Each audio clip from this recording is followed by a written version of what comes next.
Hey guys, and welcome back to another video.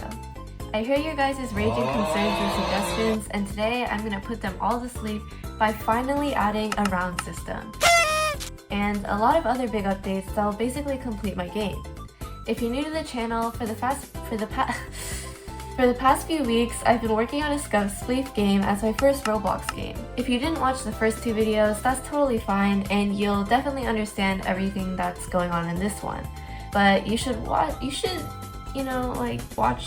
those videos afterward.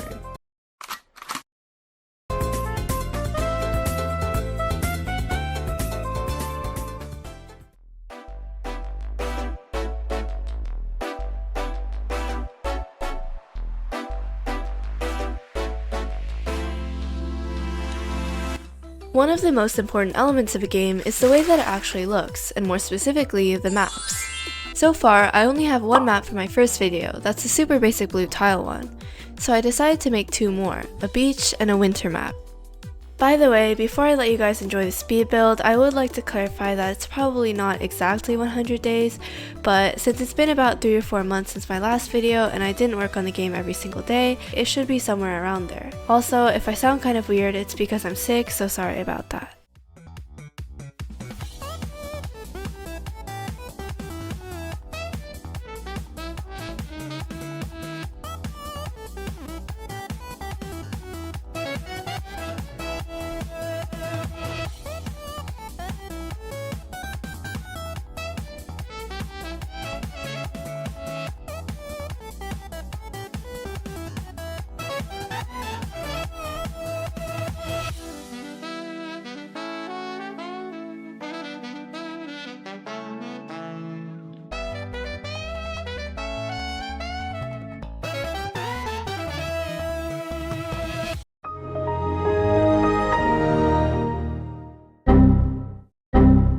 Alright, so now I moved on to the winter map where I made some disturbing snow clumps, copied my trees and changed the color because I'm lazy, made some ice ponds, and a cute little snowman, as well as some candy canes. By the way, if you see the little intermission box on the screen, it's there because I made a basic round system in between these clips. But I want to keep this chapter of the video to just building, so I'll show you how I did that later. Also, all of the tutorials I used to make the assets for this map will be linked in the description.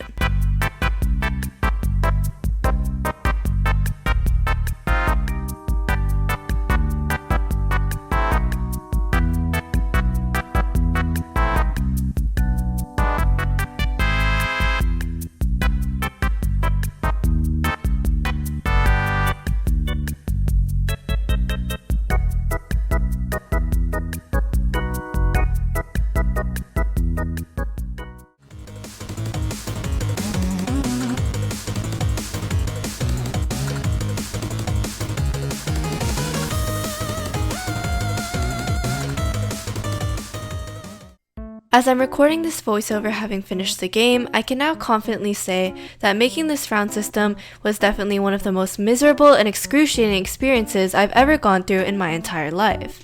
And if you think that this is an exaggeration, well, you'd be right. But it was really tedious for me because I struggled to find a good tutorial that was fit for my last player standing game, and it took even longer because of my inability to sit through long tutorials. What the heck? So I kept putting it off.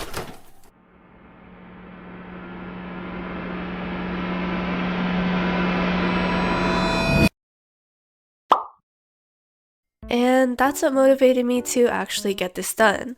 I watched GamerMate's round system tutorial and got it working pretty easily, but I didn't realize it wasn't set up for a last player standing type of game. So I found a series by Reactive Metal that was actually fit for my game, but because it was so long, I ended up keeping a lot of the code from GamerMate's tutorial, and I just figured out how to sort of combine the two scripts since I didn't want to redo everything.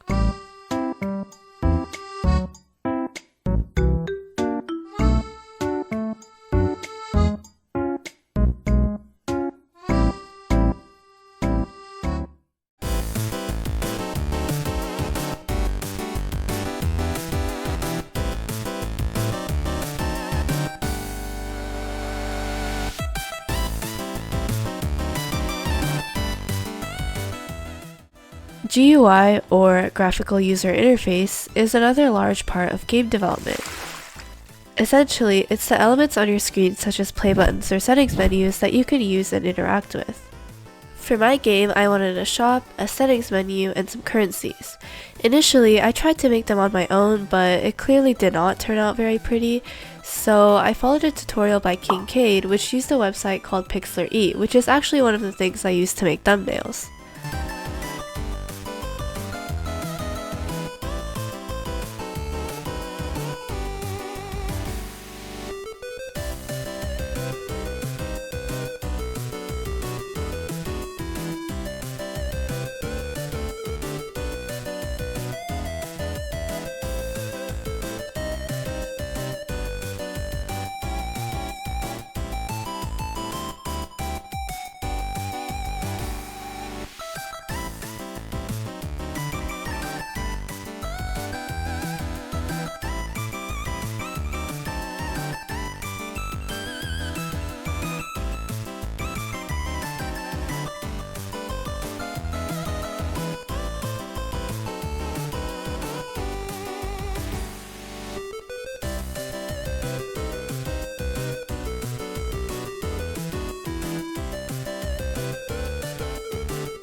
This part isn't really relevant, but I did want to include some kind of funny footage where I spent a few hours attempting to make a shop island, which turned out so horrendously that I quickly realized it was doomed for failure.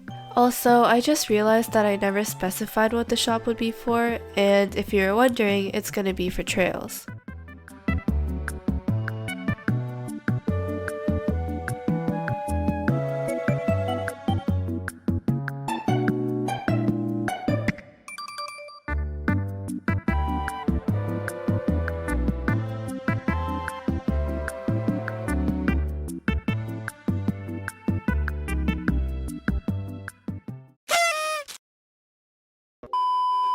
The next thing to do was to make leader stats and a way for players' data to be saved.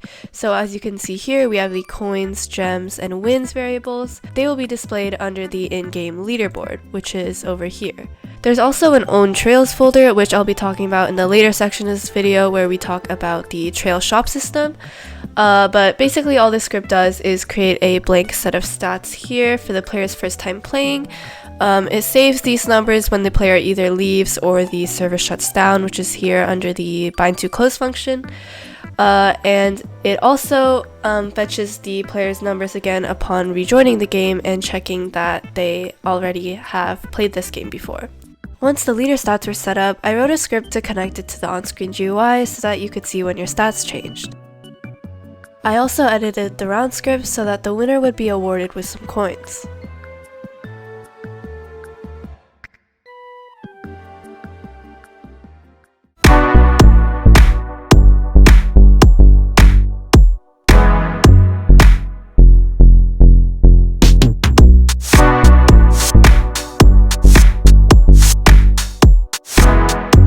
Make the trail shop, which I think was the biggest addition to my game, but it was also the most time consuming, with each day having a few hours worth of footage. For this, I followed Rusty Silly Band's trail shop tutorial while changing a few things along the way, and my initial plan was to just have the trails be the standard colors of the rainbow, but I did actually end up adding quite a bit of special gradient ones later on.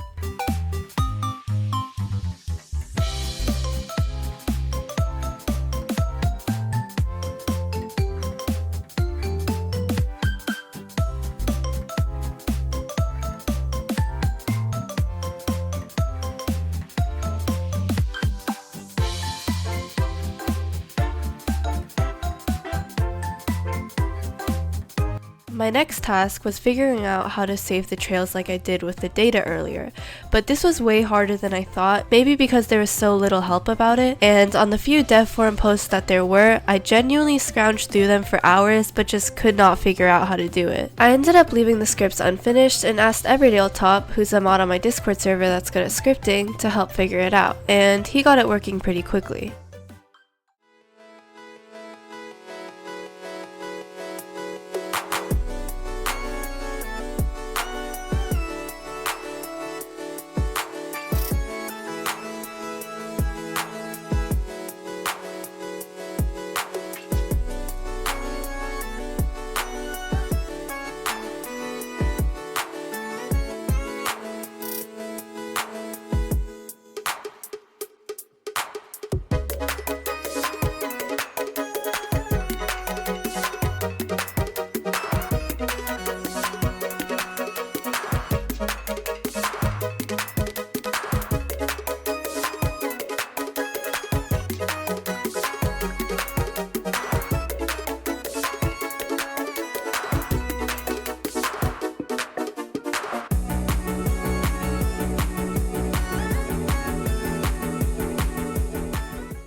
The next thing I wanted to add was the VIP Game Pass, which I used Pixlr for to make the icon. I uploaded the Game Pass onto the game page and then made it so that if you stepped on the pad near the lemonade stand, you could purchase VIP there.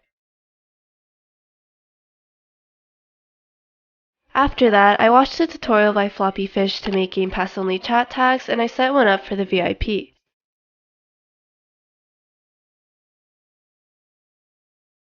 Next, I watched a video by Polaris Prog to give the players with the Game Pass a 2x coin boost.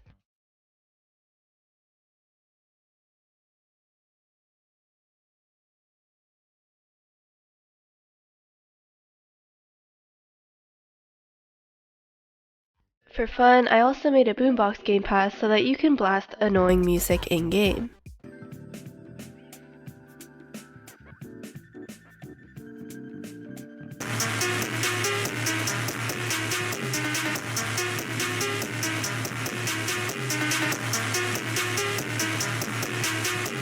I also found a tutorial to make a Met the Owner badge, so if you're in a server with me, you can get this cool badge. Now that all of the big changes are out of the way, I wanted to show a lot of the smaller updates. Super early on, someone in my Discord server suggested making the campfire benches sittable, so here's that.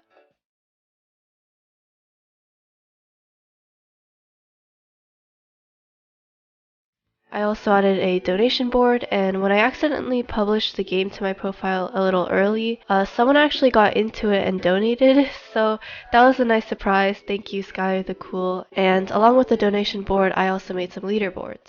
As you could see throughout the video, there is a skybox, which I added super early on from the toolbox, and there's also a second layer of walls in the lobby.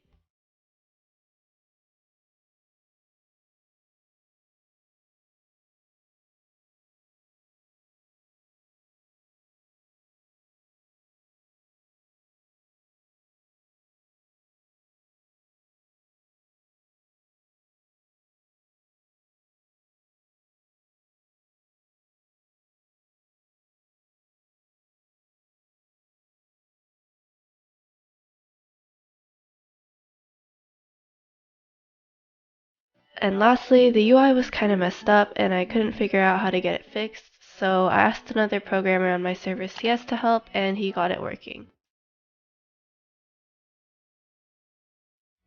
So yeah, that was my experience over a couple months working on this game, and I started the project with 0 experience, but now I have a fully working game and it's still definitely scuffed, but I am really proud of it. I most likely wouldn't have had the motivation to finish this if it wasn't for your guys' support, so thank you so much. I learned the basics of how to script, use Blender, marketplace services, Datastore, GUI creation, and there's still a lot more for me to learn, but it's really crazy how far I've gotten. If you're also just starting your game dev journey, it's super fun and I wish you the best of luck. Now I'm going to shout out the egg hunt winners from the last video and some featured comments. I hope you guys enjoyed and see you in the next video.